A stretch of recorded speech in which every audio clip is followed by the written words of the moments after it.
the Indians have tightened the gap, the distance between the first-place Twins and the second-place Indians. Let's welcome in cleveland.com columnist Doug Lesmerises. And Doug, my question that I'll throw out to you, can the Indians catch the Twins? They've eaten into that lead. Can they do it?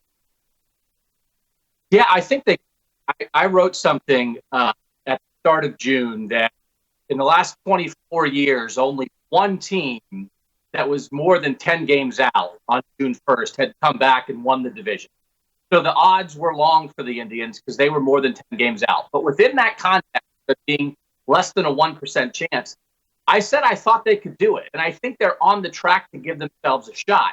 I think they'll get this down to 5 or 6 by the All-Star break, and then the Twins open the second half in Cleveland. And there are things that have happened that we've all seen that the Indians really in this month have transformed themselves without having to make a deal. And so I know people are very interested about them selling or buying or what they're going to do. They're already different. And so I don't think it would be a bad idea to basically ride with what they have. The Twins will come back to the pack a little bit. And I think the Indians have yet to put their best foot forward. And to kind of dovetail on that, all of the Twins, 4 of the 5 Twins starters have a significantly lower ERA right now than they do for their career. So that's going to come back. And keep in mind, the Indians, Clevinger starts today in Baltimore. He hasn't pitched very much. Corey-Kluber hasn't pitched very much. Carlos-Carrasco hasn't pitched very much. The Indians are getting pretty good starting pitching from unexpected sources.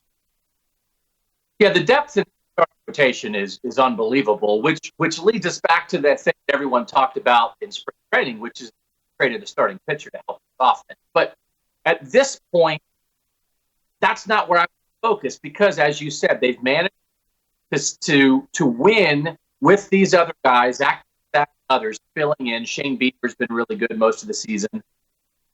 So you let these starting pitchers come back, and the desperation to fix the lineup has decreased because it has fixed itself already.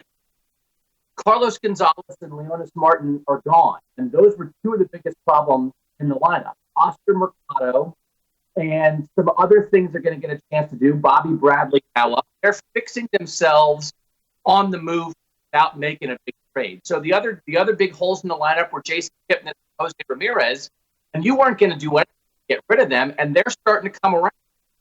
So if Kipnis and Ramirez have good second halves, you now have Mercado and Bradley in the majors, I think you've solved to a degree some of the lineup issues.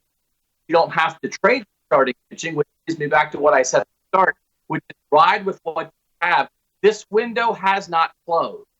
And anyone who was ready to jump the gun in the last several weeks, say they're 10 out, it's over, let's trade Bauer, let's trade Lindor, you've got to pull back on that because they still have a chance to win.